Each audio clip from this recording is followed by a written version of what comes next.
All right, guys, here's everything you need to know about the Tesla Cybertruck. So right now, the Tesla Cybertruck is going for around $100,000 because it's around $70,000 to $80,000 to buy the car, and you're having a $20,000 founder's fee, aka they're giving you full self-driving, and you're paying for a whole bunch of badges that says Foundation Series, and it is 20K more. So with that being said, is that 20K worth it? Let's find out in this video. Okay, so here's the exterior of the car. Basically, you have a large body exterior of the Tesla Cybertruck. It basically looks like a car from the future. And the crazy thing about this car is that you'll have a lot of people stopping you. As I've been driving this car, so many people will pull up next to you, stop you, take photos with you, record the car when you're driving. And it's cool at first, but it does get kind of dangerous because you're driving on the freeway and people are trying to pull up next to you, take pictures with it, and you're just kind of like, man, if they get too close to me, we could get in an accident. But overall, the car has been super fun to drive. Although it is massive, I am enjoying the whole drive with it. So here's the exterior of the car. As you can see, these wheels are ginormous. You have like kind of no hubcap currently being shipped with the Tesla Cybertruck, which is unfortunate. So you're starting to see rust around the car, just here on the wheels though, but not on the body exterior of the car. You have this very future looking like car with a long LED headlight. It reminds me similar to the Rivian, but this one looks way better, especially at night. With regards to the windshield wiper, it's this giant blade. It just kind of wipes the entire car, and it's really cool. One of the cooler things I really enjoy about the car. Also, you have very sharp edges around the car. So the car looks like a crazy shape. And whenever you touch this is actually pretty sharp right here, all around the car. So be careful touching this car because you could actually like hurt yourself or maybe like cut yourself if you're like touch it at a certain angle and you're not curious, you're not too just kind of sure how you touch the car. With regards to the car itself, you also have a lot of fingerprints all throughout the car. So the funny thing about the car is like whenever you open the door, you have to press this button over here. Once you press this button, you pull the door out, and then you're gonna see a ton of fingerprints all throughout the car, which is good and bad, I guess. More or less bad because you don't want your car like looking all nice, not nice. But the cool part about the car though is you have a opening and closing kind of bed of the car. So you just press this button over here. Once you press this button, the entire bed will open by itself, and you have an LED light surrounding the entire car, which is really cool. And to open this part over here of the truck, press this button right here, and the truck opens, and you're able to just basically go inside the truck, check it out, which is really nice. I enjoy that because most covers for like kind of like the trunk of your car or for the truck itself, you do have to pay for it. This comes standard and included within the Cybertruck.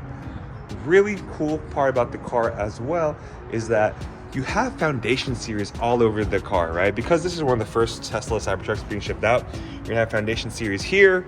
Also around the car, I believe in the back, you have a Foundation Series badge as well, which is interesting. Foundation Series here, and then there's another Foundation Series on the other side of the Cybertruck, which is really cool. Your autopilot cameras are over here all throughout the Cybertruck. So you have an autopilot camera here. I believe there should be one in the front, right there, as you can see, and then you have some here on the side as well. These will help you your full self-driving with regards to the Cybertruck. However, it is important to keep in mind that autopilot is not available for the Cybertruck. It has the software already inside it, but Tesla hasn't pushed the update yet, so you can't do full self-driving or autopilot. And here's another autopilot camera over here. So that's the exterior of the car. Very interesting shape with regards to how it looks. The wheels are ginormous. I'm very curious to see how much it is to replace these wheels whenever it times to come to change these wheels after like a couple thousand miles. So I'm interested in seeing that. And then also with regards to the exterior, there are no door handles, so you gotta press this button over here. That button opens the door, as well as here in the front, it opens the door as well, which is really cool. I'm gonna show you guys the exterior. So let's jump out to the front. The front is auto opens like most Teslas. You kind of have to do it manually, but this front, it is kind of opens by itself once you press the button. So similar to the powered trunk, you also have a powered front. And you have a little Cybertruck logo right here on the car, which is really cool. To close the front, you press this button. That closes the front. And once you close the front, you're able to basically kind of like keep it opening and closing pretty easily, which I really enjoy here. Most Teslas, you actually do have to use the manual opening and closing. So let me show you guys the interior now of the car. Interior, you have an all white, basically interior of your car. And then you have blue LED strips around the car. Once I jump in over here, these LED lights, fun fact, similar to the Model 3 Highland, you can actually change them.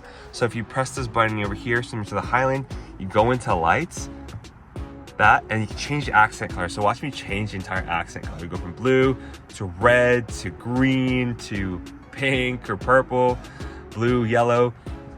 And the cool part about it is that it's all throughout the car. So it's here in the front as well as in the back, which I really like about the car. Another thing too is you have this new steering wheel, similar to the yoke, right? Where it's kind of like this interesting shape. It reminds me so much of the yoke. However, there is this top handle here where you can actually like hold the car and drive, which I do enjoy with regards to the car. Also, with regards to the screen, I think this screen is bigger than my Model S and the Model X screen, where it's much like larger.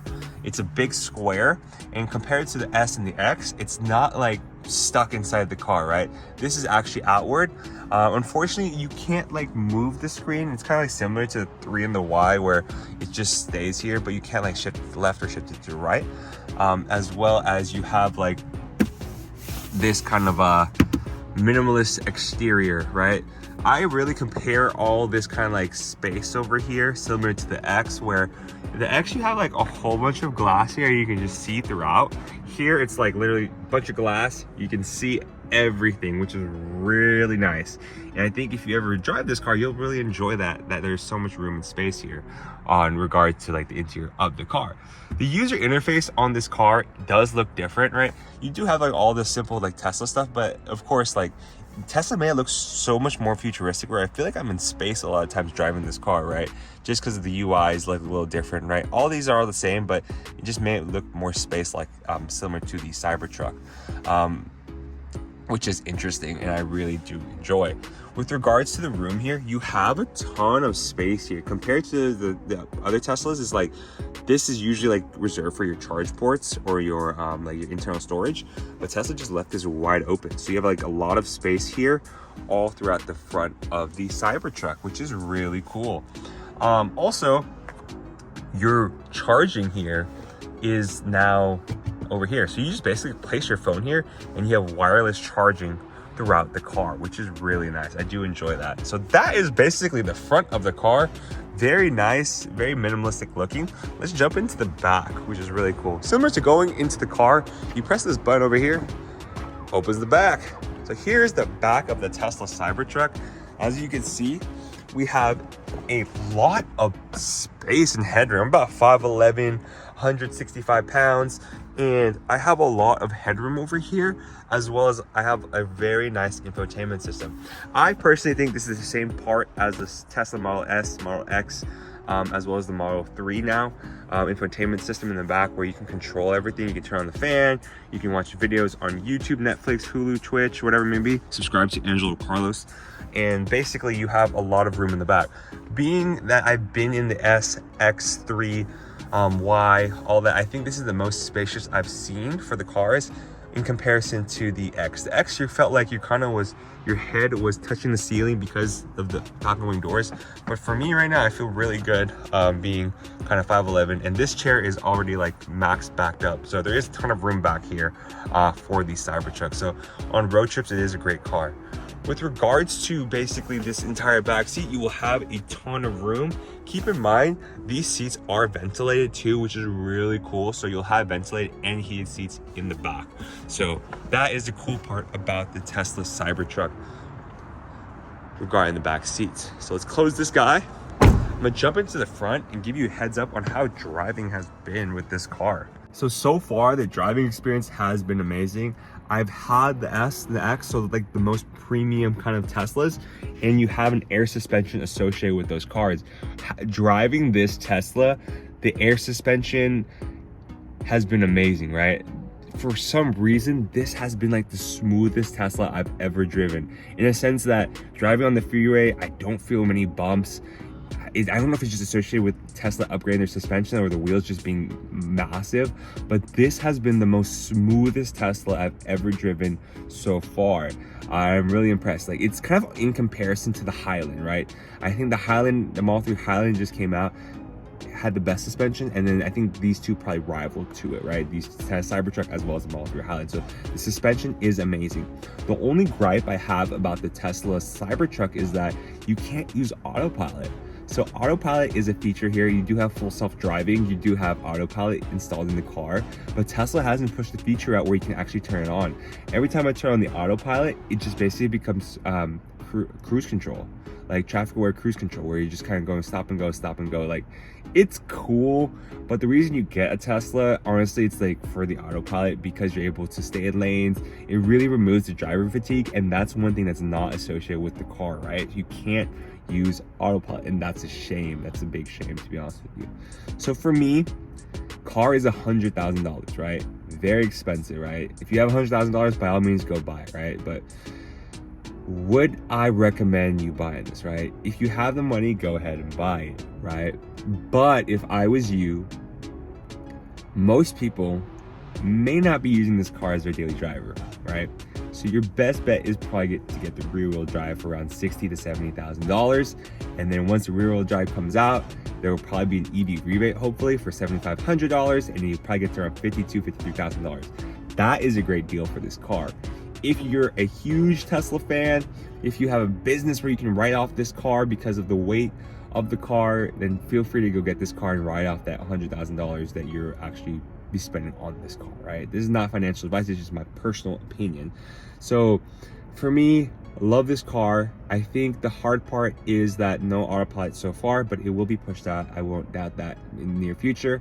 Also, with regards to the car, it is hard to drive when it comes to like just going tight spaces because it's such a big car, and parking is a little tricky. Just imagine you're driving a Model X but like double the size of the Model X, which is kind of crazy.